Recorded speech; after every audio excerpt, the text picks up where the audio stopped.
Why couldn't Mrs. Hillary Clinton be President of the United States? Part 2. Why Hillary Clinton couldn't become President of the United States, where we delve into the intriguing world of politics and current events. Today, we're going to explore a topic that has garnered significant attention in recent years: why Hillary Clinton couldn't become President of the United States. Before we dive into the reasons, make sure to hit that subscribe button and ring the notification bell so you never miss an update. Let's get started. 2016 presidential election. To understand why Hillary Clinton couldn't become president, we must start with the 2016 presidential election. Mrs. Clinton, the Democratic nominee, faced off against Donald Trump, the Republican candidate. One major reason Clinton couldn't secure the presidency was the Electoral College system. In the United States, the president is not elected by a direct popular vote but rather by the Electoral College, which gives each state a certain number of electoral votes based on its population. As you can see on this map, Donald Trump won key battleground states like Michigan, Pennsylvania, and Wisconsin, securing enough electoral votes to win the presidency. This despite Hillary Clinton winning the national popular vote by nearly 3 million votes. Another significant factor was the perception and trust issues that plagued Mrs. Clinton. Throughout her political career, she faced controversy, including her use of a private email server while serving as Secretary of State. These controversies fueled a perception that she was untrustworthy, which may have swayed some voters away from her in the 2016 election. The United States was experiencing increasing political polarization and partisanship leading up to the 2016 election. Hillary Clinton was a well-known figure in American politics, and her long history in the public eye made her a polarizing figure, with many Americans strongly disliking her solely based on her party affiliation and political history. Hillary Clinton also struggled to connect with key demographics, particularly working-class voters in swing states. Her perceived elitism and ties to Wall Street made it difficult for her to gain the support of voters who felt left behind by the political establishment. Despite her extensive political experience, Clinton faced difficulties in relating to these crucial voting blocs. In summary, several factors contributed to why Hillary Clinton couldn't become President of the United States. The Electoral College system, perception and trust issues, political polarization, and a failure to connect with key demographics all played a role in her defeat in the 2016 election. When Bill Clinton took office as president in January 1993, Hillary Rodham Clinton became the First Lady. Her press secretary reiterated she would be using that form of her name. She was the first in this role to have a postgraduate degree in her own professional career up to the time of entering the White House. She was also the first to have an office in the West Wing of the White House in addition to the usual First Lady offices in the East Wing. During the presidential transition, she was part of the innermost circle vetting appointments to the new administration. Her choices filled at least 11 top-level positions and dozens more lower-level ones. After Eleanor Roosevelt, Clinton was regarded as the most openly empowered presidential wife in American history. Some critics called it inappropriate for the First Lady to play a central role in public policy matters. Supporters pointed out that Clinton's role in policy was no different from that of other White House advisors, and that voters had been well aware she would play an active role in her husband's presidency. In January 1993, President Clinton named Hillary to chair a task force on national health care reform, hoping to replicate the success she had in leading the effort for Arkansas education reform. The recommendation of the task force became known as the Clinton Health Care Plan.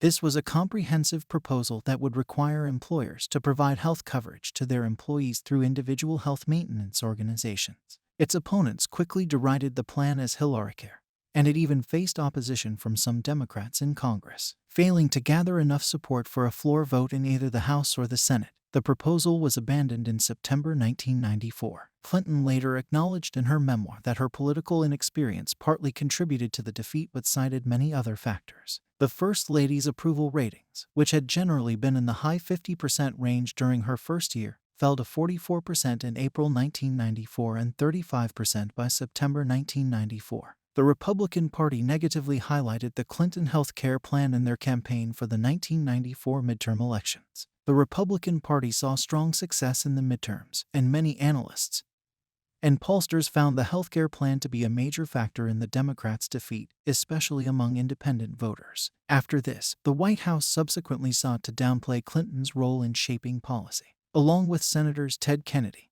and Orrin Hatch, Clinton was a force behind the passage of the state children's health insurance program in 1997, which gave state support to children whose parents could not provide them health coverage. She participated in campaigns to promote the enrollment of children in the program after it took effect.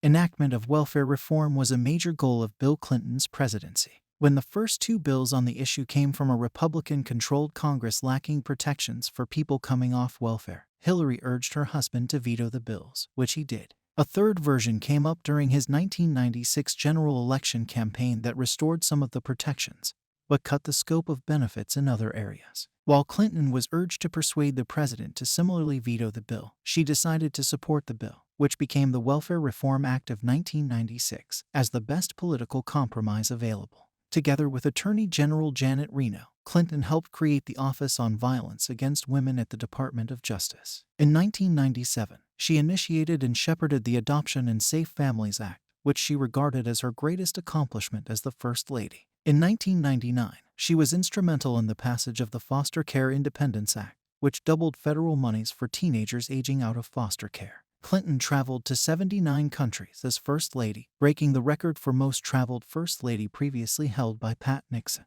She did not hold a security clearance or attend National Security Council meetings, but played a role in U.S.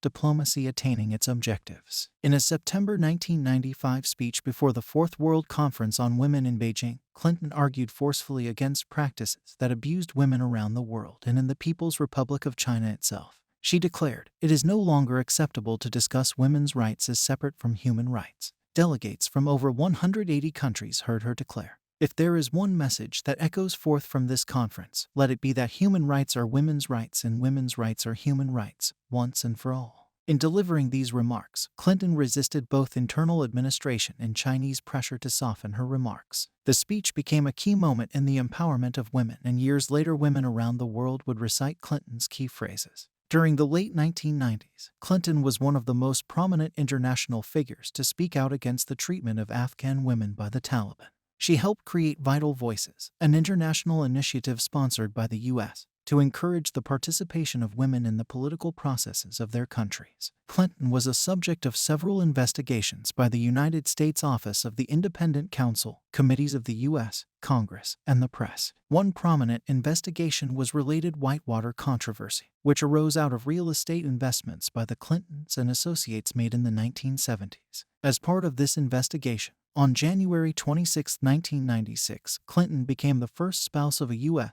president to be subpoenaed to testify before a federal grand jury. After several independent counsels had investigated, a final report was issued in 2000 that stated there was insufficient evidence that either Clinton had engaged in criminal wrongdoing. Another investigated scandal involving Clinton was the White House Travel Office controversy, often referred to as Travelgate. Another scandal that arose was the Hillary Clinton cattle futures controversy, which related to cattle futures trading Clinton had made in 1978 and 1979.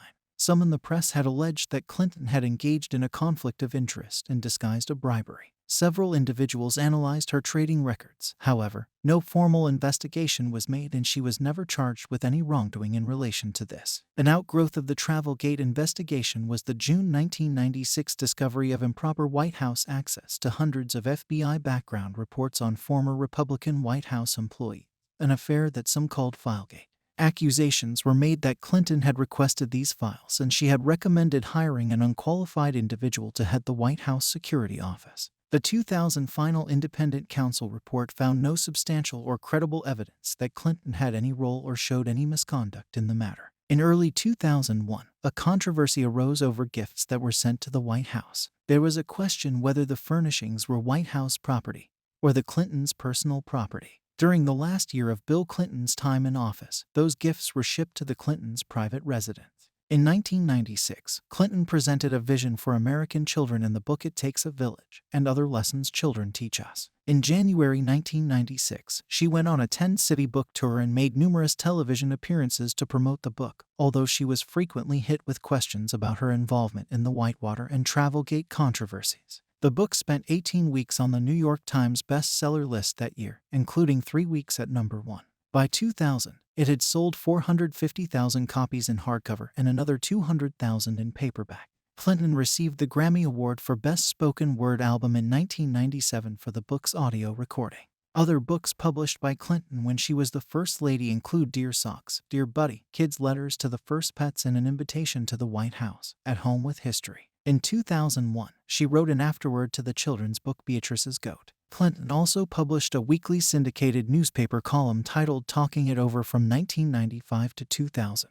It focused on her experiences and those of women, children, and families she met during her travels around the world. In 1998, the Clintons' private concerns became the subject of much speculation when investigations revealed the president had engaged in an extramarital affair with 22-year-old White House intern Monica Lewinsky. Events surrounding the Lewinsky scandal eventually led to the impeachment of the president by the House of Representatives. He was later acquitted by the Senate. When the allegations against her husband were first made public, Hillary Clinton stated that the allegations were part of a vast right-wing conspiracy. Clinton characterized the Lewinsky charges as the latest in a long, organized, collaborative series of charges by Bill's political enemies rather than any wrongdoing by her husband. She later said she had been misled by her husband's initial claims that no affair had taken place. After the evidence of President Clinton's encounters with Lewinsky became incontrovertible, she issued a public statement reaffirming her commitment to their marriage. Privately, she was reported to be furious at him and was unsure if she wanted to remain in the marriage. The White House residence staff noticed a pronounced level of tension between the couple during this period. Public response to Clinton's handling of the matter varied. Women variously admired her strength and poise in private matters that were made public. They sympathized with her as a victim of her husband's insensitive behavior and criticized her as being an enabler to her husband's indiscretions. They also accused her of cynically staying in a failed marriage as a way of keeping or even fostering her own political influence. In the wake of the revelations, her public approval ratings shot upward to around 70%, the highest they had ever been. Clinton was the founding chair of Save America's Treasures, a nationwide effort matching federal funds with private donations to preserve and restore historic items and sites. It included the flag that inspired the Star-Spangled Banner and the First Lady's National Historic Site in Canton, Ohio. Clinton was the head of the White House Millennium Council and hosted Millennium Evenings, a series of lectures that discussed future study, one of which became the first live simultaneous webcast from the White House. Clinton also created the first White House sculpture garden, located in the Jacqueline Kennedy Garden. Working with Arkansas interior decorator Kaki Hockersmith over an 8-year period, Clinton oversaw extensive, privately funded redecoration efforts of the White House. Overall, the redecoration received a mixed reaction. Clinton hosted many large-scale events at the White House. Examples include a state dinner for visiting Chinese dignitary, a New Year's Eve celebration at the turn of the 21st century, and a state dinner honoring the bicentennial of the White House in November 2000. That's it for today's video. If you found this analysis informative, please give it a thumbs up and share it with your friends. And don't forget to subscribe for more engaging discussions on politics and current events.